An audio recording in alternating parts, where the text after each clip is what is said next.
kuda lari dapat diburu, rezeki orang siapa tahu. Oke, selamat malam sobat Tendy Developer di channel forex.id.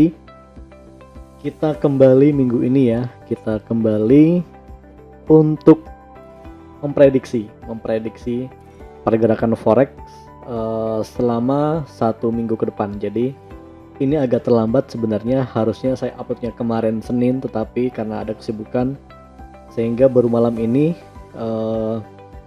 saya sempat untuk membuat video ini. Saya juga belum masuk, jadi nanti kita akan masuk sama-sama, open posisi sama-sama di forex ini. Oke, buat teman-teman yang belum kenal, saya tidak akan mengajari Anda bagaimana membaca grafik, bagaimana apa itu candle, apa itu indikator. Teman-teman bisa pelajari lebih lanjut di channel-channel YouTube yang lain. Jadi sudah sangat banyak sekali channel yang membahas tentang ini, tentang indikator, tentang candle, tentang macam-macam indikator. Nah, tetapi kadang-kadang yang jadi kendala teman-teman adalah teman-teman sudah paham indikatornya, sudah bisa membaca candle, tetapi masih bingung. Atau kalau sekarang di posisi sekarang saya harus masuknya di mana? Apakah saya harus masuk di posisi sell atau saya harus masuk di posisi buy? Kalau kita melihat histori itu gampang sekali ya. Jadi kalau teman-teman mungkin belajar candle, di histori candle itu, indikator itu selalu benar mengatakannya. Memang ada false indikator, kadang-kadang salah, tapi kemungkinan besar itu dia benar. Tetapi saat kita dihadapkan saat sekarang akan masuk, mau trader pemula, mau trader sudah mahir, pasti ada kebingungan. Saya harus masuk di posisi mana? Oke, sesuai konsep kita akan melakukan trading mingguan. Jadi kita akan open di hari Senin, kemudian di close hari Selasa. Close-nya di hari Sabtu untuk jumlah bid, kemudian jumlah kapan harus stop loss atau take profit, itu silakan teman-teman. Saya akan membimbing teman-teman, tidak hanya membimbing, saya juga akan masuk di posisi yang menurut analisa saya adalah terbaik untuk saat ini. Tetapi teman-teman punya kebebasan selama 1 minggu ini, teman-teman boleh kebebasan. Oh, saya udah ngerasa cukup untung nih dengan prediksi kita hari ini. Saya ingin close dulu posisi agar saya dapat profit, silahkan. Tapi kalau teman-teman ingin sampai akhir pekan juga boleh. Jadi silakan, teman-teman punya kebebasan. Dengan saya itu saya tidak menganjurkan, saya tidak menyuruh Anda harus sell atau buy. Saya akan sell atau buy, kemudian teman-teman silahkan mengikuti. Kemudian kita review, teman-teman boleh berkomentar, teman-teman boleh review di akhir pekan nanti apakah prediksi kita benar atau salah. Saya tidak menjamin prediksi saya benar ya, tetapi berdasarkan pengalaman saya akan menentukan di posisi mana saya harus buy atau sell. Oke, langsung saja kita masuk biar gak basa-basinya terlalu panjang. Kita akan masuk di EURUSD ya. Saya menggunakan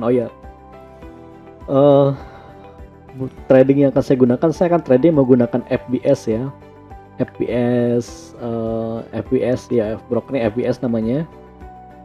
Kemudian ini ID yang saya pakai adalah MetaTrader 4 ya. Saya lupa nih. Oke, MetaTrader FBS Trader 4 atau MetaTrader 4 untuk brokernya FBS ya. Nah, sekarang mari kita tentukan dengan posisi sekarang kita harus buy atau sell. Masuknya kapan? Saya menggunakan 3 indikator. Jadi saya punya 3 indikator favorit ya. Yang pertama itu adalah yang putih-putih ini, namanya adalah Bollinger Band. Yang putih ini 1, 2, 3 ini putih. Kemudian saya punya Ichimoku ini, Ichimoku Kinko-hyo. Oke. Ichimoku yang pakai awan-awan seperti ini. Ichimoku ini ada banyak ya. Ada Tenkan-sen, ada Kijun-sen. Teman-teman bisa pelajari lebih lanjut nanti di channel lain kalau ingin belajar. Indikator yang saya pakai, yang pertama tadi saya pakai adalah Bollinger Band, kemudian Ichimoku, kemudian satu lagi adalah ini Ini namanya adalah relative strength index. Jadi saya tetap pakai punya relative strength index ya. Ini ada di sini. RSI, relative strength index, kemudian MACD dan volume. Jadi bisa kita hitung yang pertama di sini adalah Bollinger Band, kemudian ada Ichimoku Kinko Hyo, kemudian ada RSI, MACD dan volume. Nah, mari sekarang biar kita tidak panjang-panjang, mari kita prediksi apakah minggu ini, Selasa ini sampai hari Sabtu besok, kan closingnya hari Sabtu jam 11 malam ya, waktu Indonesia. Grafiknya akan kemana? Mari kita lihat. Karena kita tradingnya harian, kita akan pindah ke time frame daily D1 ini. D1 ini artinya adalah setiap candle ini mewakili satu hari. Jadi setiap candle di sini dia mewakili satu hari. Ini artinya hari kemarin dia bullish, kemudian turun. Nah, sekarang kita cek posisinya. Mari kita lihat posisinya kita.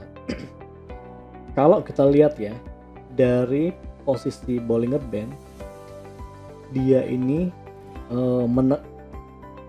pernah menekan, jadi dalam 3 hari terakhir, hari ini 27, 26, 25, dia menekan garis putih ini ke atas, artinya dia cenderung ke atas grafiknya, tapi dia udah mulai menutup, artinya dia udah mulai masuk posisi sideways. Jadi dia tekanan untuk ke atasnya udah berhenti, sehingga dia mulai turun.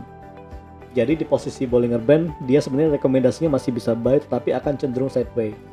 Kita rekam ya, cenderung up tetapi akan sideways. Kita lihat di Ichimoku. Di Ichimoku-nya di sini sebenarnya terbentuk awan bearish ya. Jadi ini warnanya sebenarnya warnanya agak ungu. Kalau awan up tuh seperti ini, awan up tuh warnanya oranye ini. Di sini sebenarnya awannya adalah awan gelap, awan downtrend istilahnya. Nah, kemudian dia mulai memasuki wilayah downtrend. Menurut prediksinya Ichimoku di sini sebenarnya harga di sini tuh cenderung untuk downtrend. Tetapi kita lihat di sini ada yang garis warna biru ini adalah ini adalah Kijun-sen atau base-nya, atau kalau bahasa lainnya Kijun-sen atau base itu bisa diartikan kalau dia kalau harganya di atas garis biru ini, berarti garis biru ini cenderung menjadi support.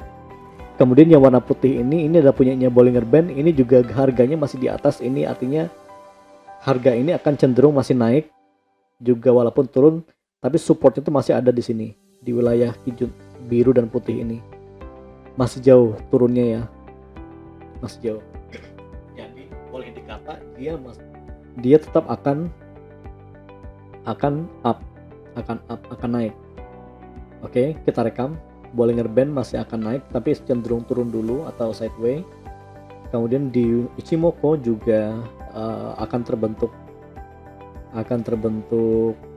masih di atas base-nya, berarti masih naik walaupun awannya bearish. Tapi kita udah lihat di sini awannya akan berbalik menjadi awan cerah atau awan uptrend. Tapi ini mungkin jaraknya agak lama ya. Soalnya ada berapa petak nih? 1 2 3 4 5 6 petak. 6 petak itu kalau satu petak itu adalah 4 hari. Satu petak ini 4 hari karena saya pakai hitungannya hari. Mungkin sangat lama ya. Nah, mungkin 24 hari. 6 kali 4 24 hari. Sebulan lah baru dia akan uptrend. Tapi karena kita mainnya hari, kita mungkin akan prediksi sampai sini aja. Nah, prediksi kita dia akan cenderung turun. Mungkin sampai sini akan turunnya. Mungkin akan turun sampai sini. Ini mungkin akan turun sekitar sampai sini, kemudian dia akan mulai naik lagi. Oke.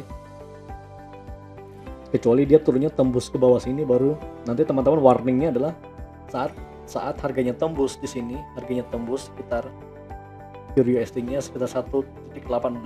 Nah, teman-teman saya sarankan untuk cut loss ya. Menurut saya sarankan untuk cut loss. Oke. Nah, sekarang udah 2 indikator, kemudian kita lihat lagi di sininya. RSI-nya dia ini posisinya adalah 63,91, hampir overbought, tapi masih memang akan turun dulu sepertinya, akan naik lagi. Untuk MACD-nya masih cenderung naik. Ini batang kedua ini lebih tinggi dibanding bottom pertama, mungkin akan naik lagi. Secara volume juga kita lihat ya, ini volumenya tuh merah 3 kali. Merah ini artinya adalah posisi ini lebih rendah volumenya dibanding posisi sebelumnya. Posisi di sini tuh lebih rendah dibanding posisi ini. Jadi volumenya cenderung turun, walaupun harganya turun, grafiknya turun, tapi sebenarnya transaksi itu cenderung menurun. Oke. Jadi sebenarnya walaupun ada tekanan turun itu artinya adalah dolarnya menguat, euro-nya melemah. Tapi sebenarnya masih ada cenderung untuk dolar ini bisa menguat lagi dan euro-nya yang melemah. Oke. Ada 1, 2, 3, 4 dari 5 indikator yang kita pakai, dia menyarankan untuk wilayahnya buy. Oke. Nah, sekarang mari kita lihat, biar kita konfirmasi ya, mari kita searching di internet juga. Biasanya website yang saya pakai ini investing, kita akan pakai yang daily,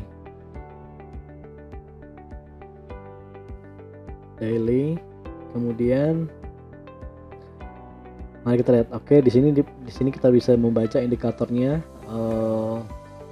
moving average, buy, technical indicator, strong buy. Misalnya nggak ada ya untuk daily. Bisa lihat teman-teman di sini buy semua. Oke, buy semua. Nah, tetapi yang jadi perhatian teman-teman adalah ini ada support 1, support 2, support 3. Jadi kalau saran saya di sini dia menyarankannya sekitar 1,19, 1,20. Jadi teman-teman waspada nanti kalau dia sambil diamatin, kalau turun lebih di bawah 1,20 mungkin supportnya itu tembus. Tapi kalau saya masih santai aja, selama dia tidak di bawah 1,19 atau 0,19 saya tidak akan cut loss. Nah, teman-teman waspada cut loss kalau nanti pas teman-teman mantau grafik itu udah lebih di bawah sini, di bawah garis biru ini, di bawah 1,19. Oke, langsung saja kita ambil posisi. Saya akan ambil posisi 0,1 ya. Nah, untuk jumlahnya di sini teman-teman silahkan sesuaikan dengan kemampuan budget teman-teman. Dan juga satu yang penting adalah sesuaikan dengan budget.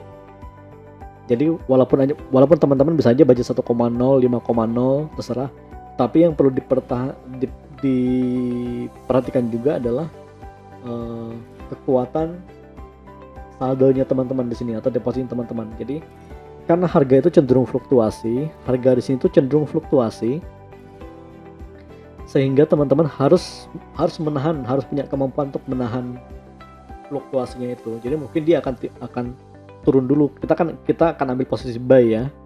Mungkin akan turun dulu. Nah, kalau turun itu panjang, teman-teman tuh harus punya kemampuan untuk menahan posisi ini. Menahannya pakai apa? Pertahanan terbaiknya itu pakai apa? Pertahanannya adalah saldonya teman-teman. Jadi mungkin dia akan minus 100, 200, 300. Nah, itu harus teman-teman tahan agar bisa menunggu balik arah, sehingga saat teman-teman mengambil posisi angka yang akan di bid di sini, teman-teman perhatikan dulu, teman-teman tuh tahan turun itu berapa ratus. Misalkan sekarang posisinya 120, kalau sampai sini dia turunnya hampir 120, 119, hampir 20 pip lebih. Nah, teman-teman tuh bisa menahan dikalikan dengan jumlah bidnya ini. Jadi kalau teman-teman saldonya masih dikit atau 100.000 ya, misalkan kita 100.000, bid jangan terlalu tinggi, cukup 0, sekian dulu, jangan ngebid $1. Kalau $1 turunnya 100, dia udah langsung lumayan. Silakan bidnya sesuai kemampuan, sesuaikan dengan juga pertahanan saldo teman-teman. Mari kita ambil posisi. Oke, kita akan buy ya, biar ini turun. Sebenarnya ada, kalau teman-teman adalah tradernya jam-jaman atau menitan, mungkin akan ambil saldo dulu. Tapi karena kita tradernya adalah mingguan, Senin atau Selasa sampai Sabtu, kita ambil buy aja. Tidak peduli posisinya mau turun, kita akan ambil buy. Oke, sudah. Saya klik, kemudian bisa cek di sini udah ada transaksi buy. Nah, take profit. Nah, sekarang setelah kita buy, saya akan take profitnya otomatis ya. Saya akan ambil take profitnya otomatis. Teman-teman boleh close-nya manual, close ordernya manual. atau juga bisa juga otomatis. Saya akan ambil otomatis saja. Jadi begitu grafiknya tercapai, saya akan close otomatis. Saya akan close otomatisnya, saya ambil di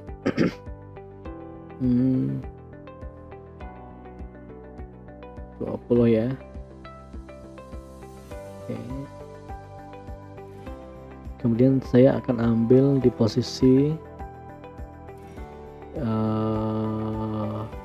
ini. Saya akan profitnya sekitar di angka sini. Saya akan coba cek lagi di bertahan di angka ini ya, sekitar 121 sekian.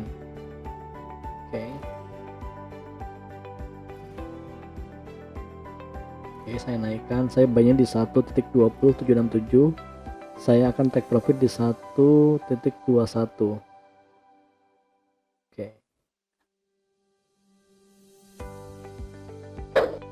Oke, di sini ada garis merah ini.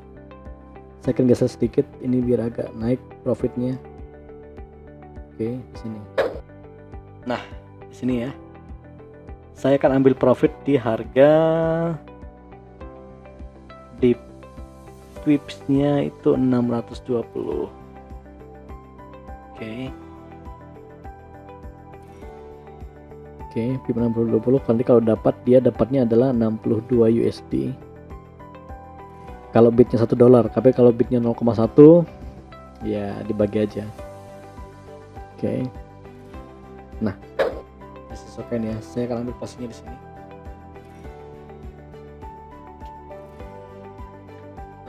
Mari kita cek lagi. Modify order 1207769 20769 121 ketinggian kayaknya. Kita ambil wajar aja ya, jadi jangan terlalu serakah juga. Nah, sudah.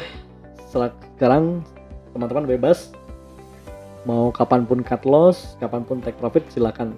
Teman-teman bisa ikut posisi saya masuk di harga 1207745. Oke, sekian prediksi kita. Kita akan ketemu lagi minggu depan sambil kita review apakah jadi di minggu depan itu video kita adalah membahas trading kita hari ini, apakah kita profit ataukah kita malah cut loss. Jadi tidak menutup kemungkinan. Saya juga bukan dewa, bukan cenayang, jadi bisa aja salah, juga bisa aja case tertentu misalnya ada isu politik sehingga merubah pergerakan forex, itu bisa saja terjadi. Jadi semua bisa terjadi. Oke, sekian teman-teman. Terima kasih sudah menonton ini. Salam FBS, salam Forex Iden ID. Jumpa lagi dengan saya Tendi Developer di minggu depan. Dadah.